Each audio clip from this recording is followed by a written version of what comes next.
their version of TikTok. If you're under 14 years old, they show you science experiments you can do at home, museum exhibits, patriotism videos, and educational videos. And they also limit it to only 40 minutes per day. Now, they don't ship that version of TikTok to the rest of the world. So it's almost like they recognize that technology is influencing kids' development, and they make their domestic version a spinach version of TikTok, while they ship the opium version to the rest of the world. Welcome back, everybody. Welcome back. Has been quite a while, but I was all busy, work and all of that. But I got a new mic thanks to my wife's cousin. She's definitely an awesome person. Big up yourself. You know who you is. I'm not sure if I want to use the name. Didn't get permission, but a definite thank you for the mic. Sounds really awesome. Don't forget to subscribe, everybody. Though. Like, share the video, whatever you must do. Just do it. Cool? Awesome. Now today, I will be talking about TikTok. And I don't understand why this is a controversial topic, but it is. Well, I shouldn't say I don't understand, to be honest, because, most young people nowadays know TikTok and they use TikTok. Most people in general. But I want to talk about the risks that TikTok poses to the brain. Now, I'm sure many of us are not thinking about that. Many of us are not, thinking about what could TikTok actually do to my brain. I'm going to dive a little bit into that today. There has been recent talks from the FCC in America, talks of banning TikTok for national security reasons. Now, TikTok is owned by its parent company ByteDance, which is a Chinese company. Now, China and America, they are not really on good terms, if you get what I mean. There has always been stiff competition between China and America, and therefore you can see where the national security risks come into play. Now, I'm not going into that, but I'm going to get into, as I said before, what TikTok actually does to the brain, especially of young people. So I will first jump into this article. This is from Communicating Psychological Science. That's the name of the website. Now it says, I will skip out this part. Now it says, Forbes recently posted an article talking about how TikTok is basically digital cocaine. Now these are very big claims, because if you know what cocaine is, then you would know that it is firstly an illegal substance and it rots the brain. It rots the brain. It rots the mind. It rots the brain, I think, physically. It destroys the body. Right? So them likening it to digital cocaine is definitely something. Now, I'm not going to try and pronounce this name, but that says that when you're on the app, you see a video that catches your eye and you get a boost of dopamine in your brain. Now, they're trying to explain why it is that TikTok is so addictive, why it gets the designation of digital cocaine. So you get a boost of dopamine in your brain. The users are consistently getting that dopamine with every video and don't want to stop. Another key to TikTok's success is differentiation. The user will see things they do not like, and this makes them want to keep watching, right? So they will give you a different kind of video. So they will mix up the videos, right? And you are not going to like all things. And so when you get that different kind of video that you don't like, It cuts the dopamine, and humans, we love that dopamine. It makes us feel good. So therefore, we will seek to get that dopamine hit again, and so we will scroll to try and see if we could find another video just like the ones that give us that good mushy pushy feeling, right? So the article continues. I sometimes tell myself I'll stop watching on a good one. Everybody does that, to end on a good note.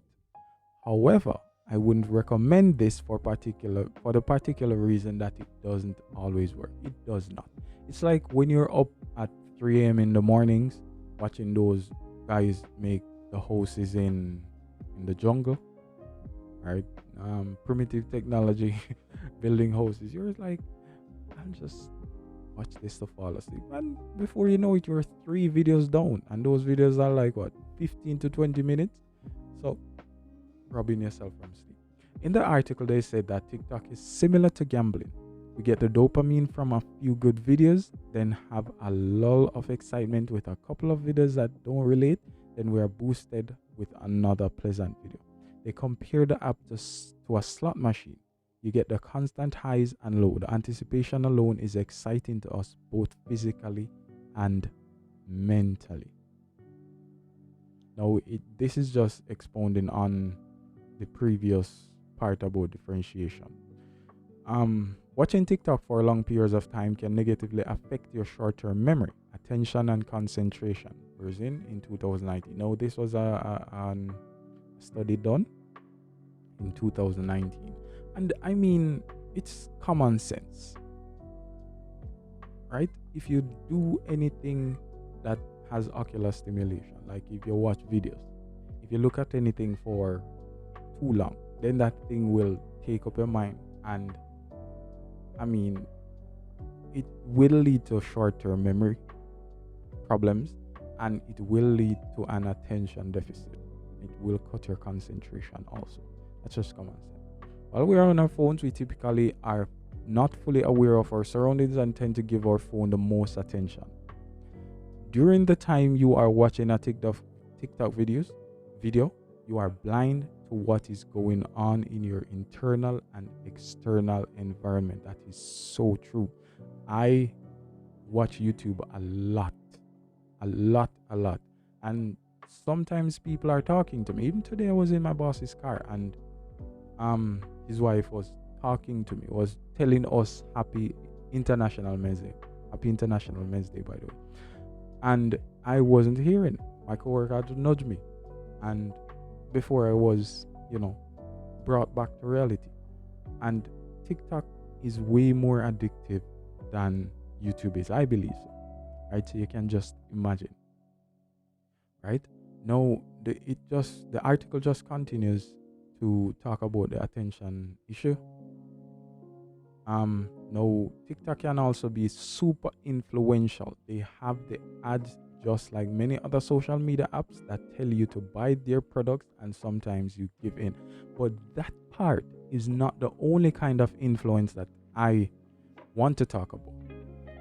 Lifestyle, morals, right? Political views. TikTok will influence all of those. Instead of getting certain advice and certain life skills and certain mental assets, if you will, from the people who are close to you, who can relate to you, you are getting it from God knows who, right? So they will influence you in living the number 2 lifestyle. If you're Jamaican, then you will understand. Whatever immoral thing, it will influence the younger mind, because that is what they take up most of their time with, right?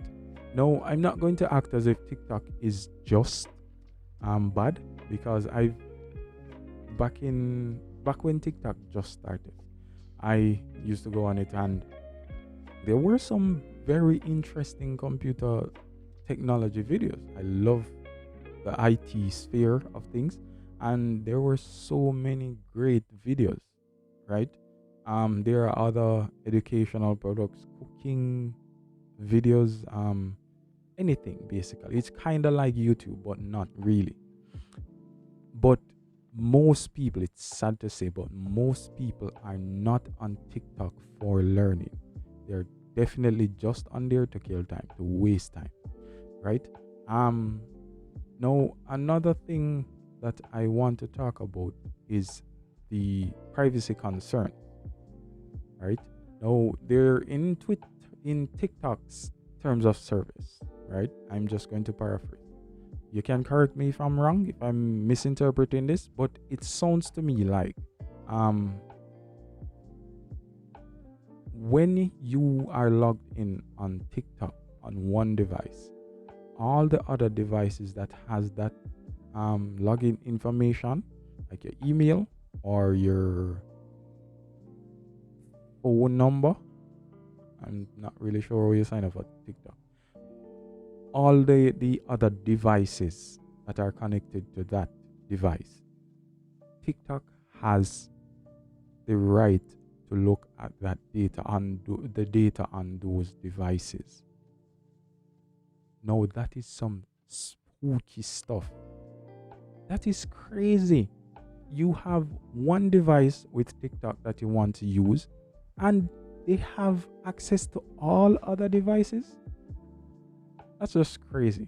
That is definitely. And then they are saying that China, the Chinese government, does not have access to that information. There is no way that that is possible.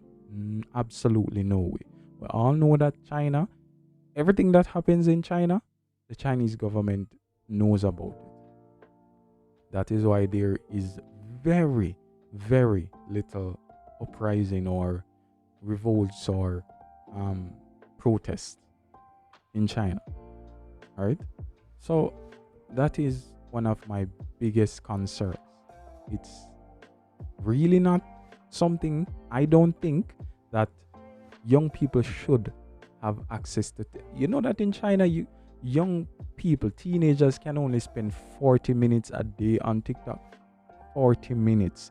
Here in the West, you have some people spending 8 hours. There was an article the other day talking about 8 hours, a full working day.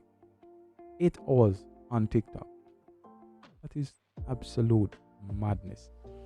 This will be one of the things that brings down the Western civilization. China, they're smart. They know that, hey, this thing is not something that our kids should be using that often. So they put limits on it. And then they, as a video at the beginning said, they keep the spinach version and then they send the junk food version to the rest of the world. But I know that you guys love TikTok. It has become a part of your daily lives. So tell me what you think in the comments.